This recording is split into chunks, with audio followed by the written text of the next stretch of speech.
अब हम एक बहुत ही इंटरेस्टिंग सॉफ्टवेयर को स्टडी करने जा रहे हैं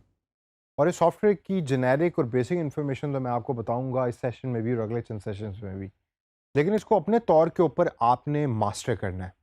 क्योंकि सॉफ्टवेयर को I can guess and I can foresee कि you will be using it a lot. मैं अपने तमाम ऑनलाइन बिजनेसेस, टेक वेबसाइट्स को इस सॉफ्टवेयर के ऊपर डेवलप करवा रहा हूँ और इसको रेगुलरली यूज़ कर रहा हूँ। मैं समझता हूँ कि this is a very powerful platform in order to create online stores as well as websites and blogs too. तो आइए चलते हैं wix.com के ऊपर और देखते हैं इस सेशन में कि जेनेरिकली अकाउंट कैसे क्रिएट किया जाता है। Even though it's a very simple process, लेकिन हम में से उन भाइयों और बहनों के लिए कि जिनके लिए ये प्रोसेस थोड़ा सा डिफिकल्ट है, आइए देखते हैं कि अकाउंट कैसे क्रिएट होता है।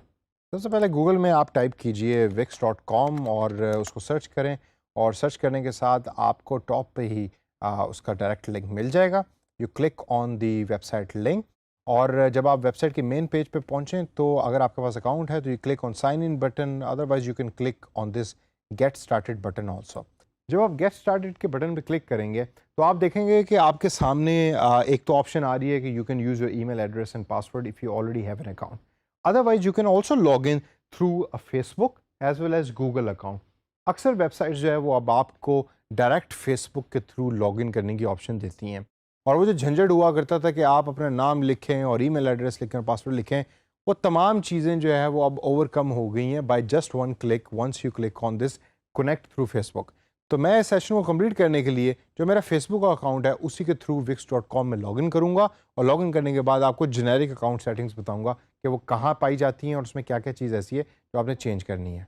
कंटिन्यू विद फेसबुक के बटन पर क्लिक करें और अगर आपने अपने कंप्यूटर पे या लैपटॉप पे ऑलरेडी फेसबुक को लॉगिन किया हुआ है तो आपसे वो दोबारा कोई इन्फॉर्मेशन नहीं मांगेगा और आपको मेन पेज जो विक्स का है उसके ऊपर लैंड कर देगा। लेकिन अगर आपका फेसबुक लॉग्ड इन नहीं है तो then it will ask you for email address as well as the password of the Facebook and that's how you will log in on wix.com। जब आप मेन पेज पे आ गए हैं तो यहाँ आपके सामने कोई बहुत ज़्यादा इन्फॉर्मेशन फिक्स प्रोवाइड अभी फ़िलहाल नहीं कर रहा। इसके ऊपर यहाँ आपने जो वेबसाइट्स पहले क्रिएट की हैं वो आ रही हैं, अपग्रेड टू प्रीमियम का एक बटन आ रहा है। ये वो वेबसाइट्स हैं कि जो मैंने अपने तौर के ऊपर as an example time pass करने के लिए बनाई थी, और जैसे जैसे आप भी डिफरेंट वेबसाइट्स बनाएंगे तो वो भी यहाँ अपीयर हो रही होंगी अलॉन्ग विद द एड्रेस, कि जो उसका एड्रेस बाय डिफ़ॉल्ट विक्स उसको एलोकेट करता है अनटिल अनलेस कि आपने उसके साथ कोई डोमेन जो है वो एसोसिएट की हुई हो।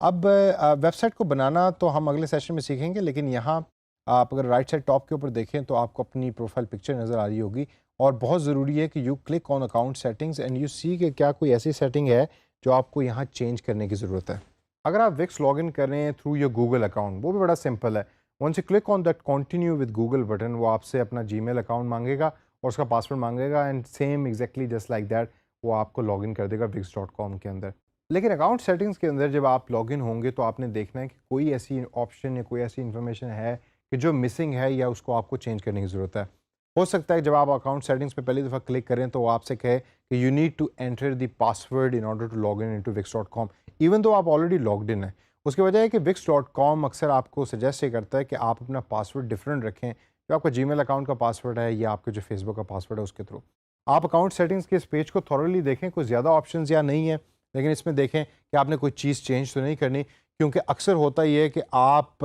एग्जाम्पल के लिए या आप सीखने के लिए अकाउंट बनाते हैं और इवेंचुअली आप उसके ऊपर वेबसाइट बना लेते हैं और फिर चलते चलते चलते वही आपका मेन अकाउंट बन जाता है और उसके ऊपर चूंकि इन्फॉर्मेशन आपने प्रॉपर्ली एंटर नहीं की हुई तो वो आगे जाके आपके लिए सरदर्द बन जाती है। तो इस मेन पेज को, अकाउंट सेटिंग के पेज को और दूसरी जो ऑप्शंस हैं उसको अपने तौर पे सर्च कीजिए और देखिए कि क्या कोई ऐसी चीज़ है कि जिसमें आपको इन्फॉर्मेशन डालने की ज़रूरत है। wix.com एक बहुत ही आसान प्लेटफॉर्म है और आगे चल के हम अगले सेशंस में देखेंगे भी कि कैसे on few clicks you can create your website.